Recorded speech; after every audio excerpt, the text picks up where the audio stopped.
हिंदी में यूं लिखा है,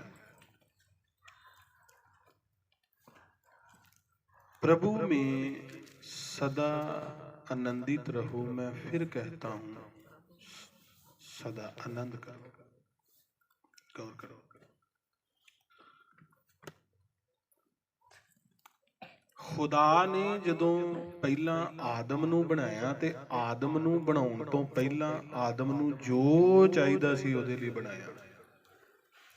इत्थों तक कि आदम नूं लास्ट विच बनाया, जो आदम नूं चाहीदा सी पहला आदम दे लई बनाया। गौर करियो। फिर पवित्र कलाम दे विच लिखिया वा कि खुदा ने उहदे लई एक सहायकन बनाई। पवित्र वचन दे विच लिखिया कि जदों उन्हां दोवां नूं इकट्ठियां कीता गया, रखिया गया अदन दे बाग दे विच, अदन दे बाग दे फिर लिखिया पवित्र वचन विच कि उन्हां नूं एक आग्या मिली। की मिली? आग्या मिली। आग्या। जिन्नी देर उन्हां ने उस आग्या नूं अपने विच रखिया, ओनू मन्निया, आदम ते हवा खुश रहे। आदम ते हवा की रहे? गौर करियो। जिन्नी देर उन्हां दोवां ने, आदम ने ते हवा ने आग्या दी पालना कीती, आग्या नूं मन्निया, उन्नी देर वो खुश रहे। अपने महल्ले पिंड दे विच ये जिन्ने भी संगत करन वाले आ, पुछियो हां कदी कदी जाके कि की तुसी खुश हो? की तुसी खुश हो? जिंदगी उही खुश रह सकदी आ, मुबारक हो सकदी आ जिस जिंदगी दे विच आग्या वा। जिस घर दे विच खुदा दी आग्या दी पालना हुंदी आ, परमेश्वर दे वचन दी पालना हुंदी आ, खुशी उत्थे ही हुंदी है। खुशी मतलब इहदा एक होर है, ये नहीं कि बहुत वड्डी कोठी होवे, बहुत वड्डी गड्डी होवे ते बड़ा कुछ होवे ते खुशी है। वो अपनी गरीबी दे विच भी प्रभु विच बागो बाग रहिंदे आ। हालेलुया। वो अपनी बीमारी दे विच भी प्रभु दा मनन करदे, उहदे वचन दा मनन करदे आ, प्रभु दा धन्नवाद करदे आ। वो अपने कलेश विच भी प्रभु दा धन्नवाद करके खुश रहिंदे ने। प्रभु विच सदा खुश रहो। किहदे विच? फिर गौर करियो। जिन्नी देर इन्हां दोवां जीआं ने आग्या दी पालना कीती ते की रहे? खुश रहे। हुण आग्या जिहड़ी टुटी, वो तीसरे दे जरिए टुटी। आग्या जिहड़ी तुड़ाई गई, तोड़ी गई, वो तीसरे दे जरिए। घर दे विच जिन्ने विघन बनदे ने, जिन्ने भी विघन बनदे ने, उन्हां दे वसीले बनदे ने। असीं ज्यादा वारी शैतान नूं भी दोष दिन्ने आ। किहनूं दोष दिन्ने आ? कदी ते तुसी सुनिया होएगा भी इस लूसीफर ने, अबलीस ने, जदों ये खुदा दे सामने अपने पंख हिला के उहदा जदों ये धन्नवाद करदा सी ते जदों ये सुटिया गया ते की इहने शराब पीती? सिगरट ते पीण ही दिया होना। अच्छा, चुगलियां करन दिया होना किसे नूं। लेल साहब की कीता इहने? इन्हें विचार ही गलत कर लिया। ਇਹਦੇ ਗਲਤ ਵਿਚਾਰ ਨੇ ਇਹਦੇ ਫਰਿਸ਼ਤੇ ਤੋਂ ਇਹਨੂੰ ਸ਼ੈਤਾਨ ਬਣਾਇਆ।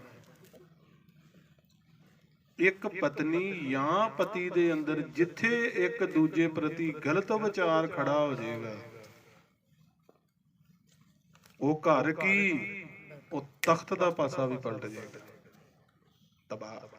ਕੀ ਹੋ ਜਾਏਗਾ? ਹੁਣ ਇੱਥੇ ਕੰਮ ਕੀਤਾ ਆ ਕੇ ਸ਼ੈਤਾਨ ਨੇ। ਕਿੰਨੇ? ਸ਼ੈਤਾਨ ਨੇ। ਪਹਿਲੀ ਗੱਲ ਕਿ ਇਹਨੇ ਕੰਮ ਕਦੋਂ ਕੀਤਾ? ਜਦੋਂ ਵੇਖਿਆ ਵੀ ਇਹ ਹੁਣ ਕੱਲੀ ਹੈ। ਕੀ ਹੈ? ਕੱਲੀ ਹੈ।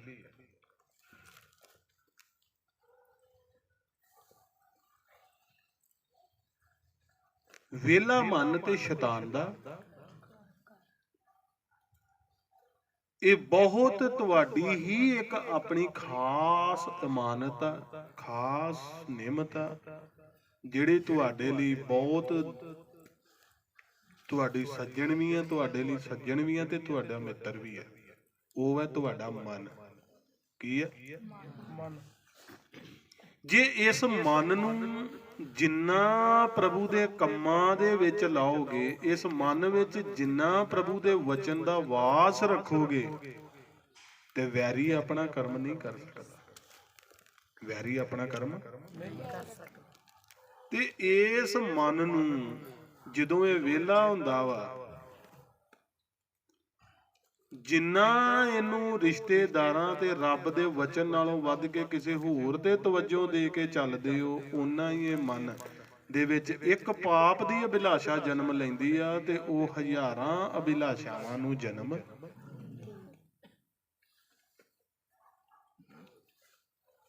ਇਸ ਕਰਕੇ ਵੈਰੀ ਵੀ ਆਪਣਾ ਹਿਸਾਬ ਕਿਤਾਬ ਲਾਉਂਦਾ ਵਾ। ਵੈਰੀ ਵੀ ਆਪਣਾ,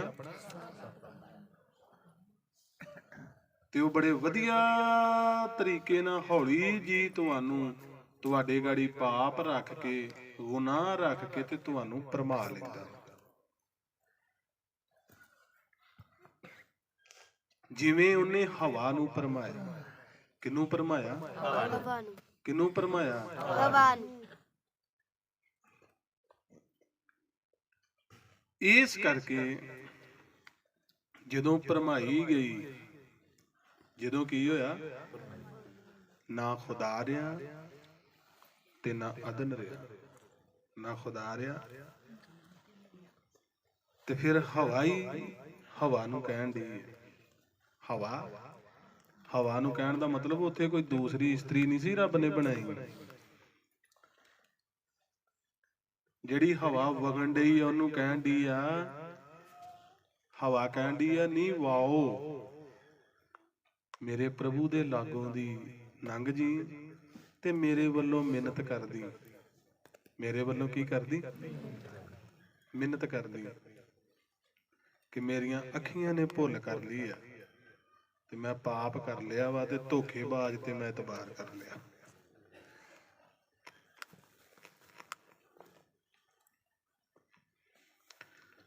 ਸਮਸੂਨ ਇੱਕ ਯੋਧਾ ਸੀ, ਰੱਬ ਦੀ ਦਿੱਤੀ ਹੋਈ ਸ਼ਕਤੀ ਦਾ ਮਾਲਕ ਸੀ ਤੇ ਪ੍ਰਭੂ ਦੇ ਵਿੱਚ ਬਾਗੋ ਬਾਗ ਰਹਿੰਦਾ। ਉਹਦੇ ਅੱਗੇ ਉਹਦੇ ਦੁਸ਼ਮਣ ਟਿਕ ਨਹੀਂ ਸਕਦੇ। ਉਹਦੇ ਅੱਗੇ ਉਹਦੇ ਦੁਸ਼ਮਣ ਟਿਕ ਨਹੀਂ ਸਕਦੇ। ਏਦਾਂ ਦਾ ਯੰਗ ਵਾ ਉਹ, ਏਦਾਂ ਦਾ ਉਹ ਸਪਿਰਚੁਅਲੀ, ਯਾਨੀ ਏਦਾਂ ਦੀ ਰੱਬ ਦੀ ਰਹਿਮਤ ਆ, ਵਰਦਾਨ ਆ ਉਹਦੇ ਕੋਲ, ਰੱਬ ਦੀ ਦਿੱਤੀ ਹੋਈ ਸ਼ਕਤੀ ਆ ਉਹਦੇ ਕੋਲ। ਵਚਨ ਦੇ ਵਿੱਚ ਲਿਖਿਆ ਕਿ ਇੱਕ ਐਸਾ ਯੋਧਾ ਸੀ, ਰੱਬ ਦੀ ਸ਼ਕਤੀ ਉਹਦੇ ਤੇ ਇੰਨੀ ਠਹਿਰਦੀ ਸੀ ਕਿ ਇੱਕ ਗਧੇ ਦੇ ਚਬਾੜੇ ਦੇ ਨਾਲ, ਬਾਈਬਲ ਦੇ ਵਿੱਚ ਯੋਧਾ ਦੇਖੋ, ਗਧੇ ਦਾ ਚਬਾੜਾ ਹੋਵੇ, ਕਿੱਡਾ ਕੁ ਵੱਡਾ ਹਥਿਆਰ ਹੈ। ਤੇ 1000 ਦੁਸ਼ਮਣ ਨੂੰ ਇਹਨੇ ਢੇਰ ਕਰ ਦਿੱਤਾ ਹੈ। ਗੌਰ ਕਰਿਓ। ਇਹ ਜਿੰਨੀ ਦੇਰ ਇਹਨੇ ਪ੍ਰਭੂ ਦੇ ਵਚਨ ਦੀ ਆਗਿਆ ਦਾ ਪਾਲਣ ਕੀਤਾ, ਇਹਦੇ ਗਾੜੀ ਦੁਸ਼ਮਣ ਟਿਕ ਨਹੀਂ ਸਕਦਾ। ਅੱਜ ਵੀ ਹਰ ਮਰਦ, ਹਰ ਸ਼ਖਸ, ਹਰ ਬੇਟਾ ਇਹ ਨਾ ਸਮਝੇ ਵੀ ਮੇਰੇ ਵਿੱਚ ਰੱਬ ਦੀ ਦਿੱਤੀ ਹੋਈ ਕੋਈ ਰਹਿਮਤ ਨਹੀਂ ਆ, ਜਾਂ ਕੋਈ ਮੇਰੇ ਲਈ ਕੋਈ ਸ਼ਕਤੀ ਨਹੀਂ ਆ, ਜਾਂ ਪ੍ਰਭੂ ਮੇਰੇ ਨਾਲ ਪਿਆਰ ਨਹੀਂ ਕਰਦਾ। ਤੁਹਾਡੇ ਨਾਲ ਖੁਦਾ ਬਹੁਤ ਪਿਆਰ ਕਰਦਾ। ਐਵੇਂ ਨਹੀਂ ਬਹਿ ਕੇ ਕਹੀ ਜਾਣਾ ਸ਼ਕਤੀ ਦੇ, ਸ਼ਕਤੀ ਦੇ, ਸ਼ਕਤੀ ਦੇ। ਅੱਜ ਨੋਟ ਕਰਿਓ, ਤੁਸੀਂ ਰਾਤ ਨੂੰ ਸੌਂ ਜਾਣਾ, ਸਵੇਰੇ ਉੱਠਣਾ। ਕਦੀ ਗਿਣਿਆ ਤੁਸੀਂ ਕਿੰਨੀ ਵਾਰੀ ਤੁਹਾਡੀਆਂ ਅੱਖਾਂ ਹਰ ਰੋਜ਼ ਇੱਕ ਦਿਨ 'ਚ ਝਮਕ ਕੇ ਤੇ ਖੁੱਲਦੀਆਂ, ਬੰਦ ਹੁੰਦੀਆਂ, ਖੁੱਲਦੀਆਂ? ਗਿਣਿਆ ਕਦੀ? ਅੱਖਾਂ ਝਮਕਦੀਆਂ ਕੀ ਇਹ ਰੱਬ ਦੀ ਸ਼ਕਤੀ ਨਹੀਂ ਹੈ? ਬੋਲੋ। ਨਹੀਂ ਤਾਂ ਜਿਨ੍ਹਾਂ ਦੀਆਂ ਪੱਕੀਆਂ ਮੀਟੀਆਂ ਗਈਆਂ ਉਹਨਾਂ ਦੇ ਘਰਾਂ 'ਚ ਜਾ ਕੇ ਵੇਖੋ, ਰੋਂਦੇ ਆ ਕਿ ਨਹੀਂ? ਕੀ ਇਹ ਸ਼ਕਤੀ ਆ ਕਿ ਨਹੀਂ? ਐਵੇਂ ਨਾ ਸ਼ਕਤੀ ਸ਼ਕਤੀ ਤੇ ਜ਼ੋਰ ਲਾ ਦਿਆ ਕਰੋ। ਆਹ ਸ਼ਕਤੀ ਛੋਟੀ ਨਹੀਂ ਹੈ ਤੁਹਾਡੇ ਕੋਲ। ਤੁਹਾਡੀਆਂ ਬਾਹਾਂ ਹਿੱਲਦੀਆਂ ਜੁਲਦੀਆਂ, ਕੰਮ ਕਰਦੀਆਂ, ਰੋਟੀ ਖਾਂਦੇ ਹੋ, ਅਜੇ ਵੀ ਸ਼ਕਤੀ ਸ਼ਕਤੀ। ਤੁਸੀਂ ਕਿਹੜੀ ਸ਼ਕਤੀ ਲੱਭਦੇ ਹੋ? ਆ ਬਾਹਾਂ ਤੁਹਾਡੀਆਂ ਕੰਮ ਕਰਨੀਆਂ, ਕੀ ਇਹ ਛੋਟੀ ਸ਼ਕਤੀ ਹੈ? ਲੱਤਾਂ ਕੰਮ ਕਰਦੀਆਂ, ਜੇ ਨਹੀਂ ਤੇ ਕਿਤੇ ਛਿੰਦੇ ਨੂੰ ਪੁੱਛ ਲਿਓ ਜਦੋਂ ਬੈੱਡ ਰੈਸਟ ਹੋਈ। ਹੱਸਣ ਵਾਲੀ ਗੱਲ ਨਹੀਂ ਹੈ, ਗੌਰ ਕਰਿਓ। ਪ੍ਰਭੂ ਤੁਹਾਡੇ ਨਾਲ ਬਹੁਤ ਪਿਆਰ ਕਰਦਾ, ਤੁਸੀਂ ਉਹਦੀ ਸ਼ਕਤੀ ਦਾ ਅਹਿਸਾਸ ਨਹੀਂ ਕਰਦੇ। ਉਹਨੇ ਸਾਰੀ ਸ਼ਕਤੀ ਤੈਨੂੰ ਦੇ ਕੇ ਰੱਖੀ ਹੈ, ਇਹਨੂੰ ਯੂਜ਼ ਕਰ।